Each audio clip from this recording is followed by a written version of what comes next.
Hello and welcome to the Nevada County Historical Society's collection of oral histories. This is a fairly new program offered by the Historical Society, but it's important in that we talk to people and try to evoke their recollections and memories of days gone by here in Nevada County. On my right is Marian Murphy Jewett, and on my left is her brother Darrell Murphy. And Darrell, I'm going to start with you, and I'd like to talk to a little bit about how the Murphy family ended up in Grass Valley. How did that happen? Well, my grandmother and my father and his brother came down when they were in high school from Canada. They were Canadians, and their stepfather at the time, Oliver Camosi, was a mining engineer, and he came down to run the Zybrite mine, which is up in Bear Valley. Right at the bottom of the grade, you turn back to the right and go back in there. And anyway, then they graduated, from school, and then later my mother and my father got married, and I was born in 1941 at the Joneses Hospital. We were in all Grass Valley, my sister and I. And basically, that's how we came to, the family came to Grass Valley. And where was the Jones Hospital? It's up on North School Street, or on South School Street, excuse me. It's up, the front of it was on Church Street, Grass Valley. Does it still exist? The building's still there. Well, actually, it's actually a bed and breakfast, the Swan Levine House. And they still have some of the rooms with the floors and the sinks and everything for the surgeries, and where we were born and where our mother stayed for 7 days after each of us was born. 7 days in the hospital. That has changed a little bit. At a cost of $25, I think it was. $25 a head. Well, Darrell, as a young man, as I understand it, your father worked at the Idaho, Maryland? The Empire. He was a relief hoistman, so he worked at the Empire and the Pennsylvania, and I'm not sure how many other ones, but we remember taking his lunch to him over when he ran the hoist at the Empire. And we used to cut across, jump the fence in my grandmother's house that they built when they came from Canada, and walk over to the Empire hoist house. And where was your house and where was your grandmother's house in relation to the mine? Well, I live on Nancy Lane, which is right behind where the Calvary Bible Church is now. And my grandmother's house is kitty corner from that. And we used to walk across, jump over, and there was a well-beaten path that all the miners, there used to be cabins down where the Calvary Bible Church was. And a lot of the miners lived there, and they walked to work. And so there was trails everywhere that, people walked to work. You say your daddy was on that hoist. How did he get that position? Well, he first started out underground, and he found out he didn't like it under there. So he told the guy, I guess he knew him fairly well, he told him, you got to get me out of here. So he asked him if he could run hoist. My dad said, yeah, I can run it. So he hadn't run them before, but he went up and got trained, and that's how he got to the job. Okay, that's very interesting. And who would pack your lunch, and what was in that lunch for your dad? Well, I really can't remember what was in it, but they had the old metal lunch boxes, and Mom she never worked. She was always home with us, and she would make it, and we would carry it over to the hoist. Not every day, but on days we weren't in school, and things that we would do it. So, but I don't really remember what was in it. But I can remember, I was young enough to sit on his lap when he worked the hoists, and the cables and the bells and everything.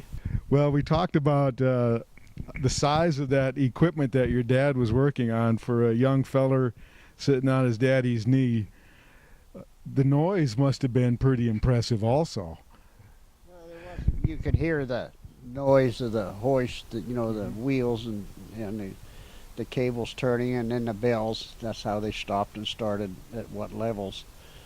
Certain bell meant this and a certain bell meant that. So there was no communications like a walkie-talkie or anything. It was all done by bells. And so it was amazing. It was interesting. When you talk about being a relief hoist operator, does that mean that the mine crews were on shift work? Yeah, they had, I'm not sure if they ran 3 shifts, but I think they ran 2 that I know of. And then being a relief hoistman is someone else needed a day off, he would go run the hoist at that time, or if somebody got sick or everything. But pretty much he worked most of the time. Did he tell you what went on underground? Do you know, I think you once alluded to that he was a mucker. Can you tell me more about that? Well, the muckers were the guys that came in after the blast.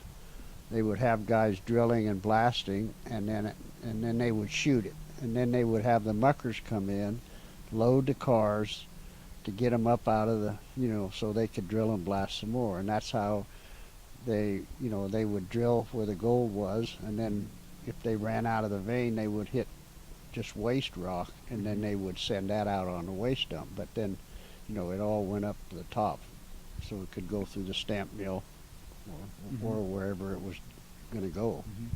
And did your daddy work with the mules down there? I hear stories about mules being underground. Do you recollect that? And I don't think he ever worked with the mules, but the mules were down there to pull the ore cars, and a lot of them never saw daylight. They lived down there all the time. They took hay down, and they were just almost blind. The mules were, but they worked pretty much down in the underground. But he never worked with them, no. But they brought all the mules up when they closed the mine down. And then they had a lot of rats, which was the miner's best friend. What do you mean by that? Well, when the rats left, the air was bad, so they would watch the rats. As long as the rats were there, there was no problem with the air. I'd never heard that story before in my life. Good story, though. Some other information about the mine. When we would take our Dad's lunch over, we would knock on the window, and he would have to wait until he could step back just a little bit to lift it up. And those hoist wheels are still there. The head frame isn't anymore, but they're talking about rebuilding it, I understand, or read in the paper. And the other thing is that we spent a lot of time on that mine property, around shafts, open shafts, and everything else. And our favorite game was to throw rocks in and see how long it took to hit bottom. We were very careful, though, around the edges. But the whole community of kids, in those days, you came home for dinner. But on your days from school, you were gone all day, pretty much. And we built forts out there and everything else. And we played in the cyanide sand dunes frequently. It was fun. And as far as I know, I'm still normal. So am I to gather that they built the Empire Mine for you Murphy kids as your playground? Is that what I'm hearing? The whole Union Hill neighborhood, it was their playground in many ways. And the NID ditch up above Union Hill School at the end of Pine Hill Drive and Bartlett Drive. And I think, Darrell, that you also spent some time in the woods.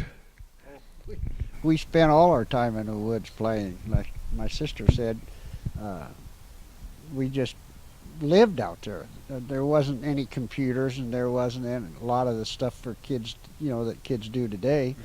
And that's how we occupied our time. We would go into tunnels that were, horizontal tunnels, and go way back in, and that's a wonder we ever came out of some of them. And if anything would have happened, our folks would have never known where we were at. I mean, they kept track of us, but still, when you're out there, you can't tell them every foot you take. So, but we had a lot of fun out there. And as I understand it, this kind of developed into a love for the being out in the woods, and you developed some hunting skills. Yes, I started hunting with my dad when I was 8 or 9 years old, bird hunting, and then I couldn't hunt deer until I was 12, but when we turned 12, then we went deer hunting. And I've hunted all my life, here, Wyoming, Colorado, Oregon, all over. So you had a fridge full of venison and some quail, and you could probably live on what you gathered out of the woods. Yeah, if you could get enough of them. Yeah. But the hunting today is nothing like it was back then. You could go, we used to hunt up around Jackson Meadows, and if you didn't see 100 deer a day, you didn't see anything. Now, if you go up there, you see 5, you're lucky. It's just, they don't migrate like they used to. So, because of Lake Wildwood, Alta Sierra, Lake of the Pines, those were all places we hunted when we were kids. Peacock Ranch and Lake Wildwood, Cunningham Ranch and Alta Sierra, and I can't remember who had Lake of the Pines. So who dressed out your meat? Was that done in the field, and then you butchered your own animals, or did somebody do that at home? Now, I can't remember what we did when my dad would get a deer, but when I went to Wyoming, I learned to cut my own meat, and I do all my own now if I have the time and and the space to do it. But at the time, my mom used to, when I was in high school, go duck hunting. We used to skip football practice sometimes if it was raining, because our grades were up. So she'd write me a note, but we'd go down duck hunting, and I'd come home. If I had something to do, I'd put them in the sink, and she'd pick them and clean them. I think that's called hooky. I don't know. Maybe they got a different name for it. I also went dove hunting with them one time down on Spenceville property, which was Beale Air Force Base property. And I couldn't wait to go hunting with them. Well, my job was picking the warm doves after they were I never went again. That was it. That took care of that. I had enough of hunting. Rather short career. So as I understand it, Darrell, you did some traveling about. You went, spent time in Wyoming, fell in love with Wyoming, went over here to Oregon, went over there, and then you ended up, where do you live now? Here in Grass Valley. I left, the first time I left Grass Valley was when I went in the service in '61. And then when I got out of the Army, I came back to Grass Valley and I went into construction, put the cable television up in Grass Valley in '64. And then we traveled all over in that construction. And then I got into dirt construction and went to the Bay Area. And then I eventually went to Wyoming for a job in an open pit uranium mine. And I worked back there 10.5 years and loved it. The country and the hunting and the fishing. And if you don't want to see anybody, you can, in about 30 minutes, you can go where you won't see nobody. Mm-hmm. At the time, I think there was only 300,000 people in the whole state. So then when the mine shut down after the 3 Mile Island nuclear problem, they quit mining uranium, and I came back here, worked in a mine in Nevada, and then came back into construction here, and then went back into construction and retired from the operating engineer, running heavy equipment. But there's no place like home. It's a nice area. I can't blame anybody for wanting to live up here. It's nice climate, beautiful weather. When that freeway went in, how did that affect you, and how did you feel about that? I was in the Army when it went through most of it.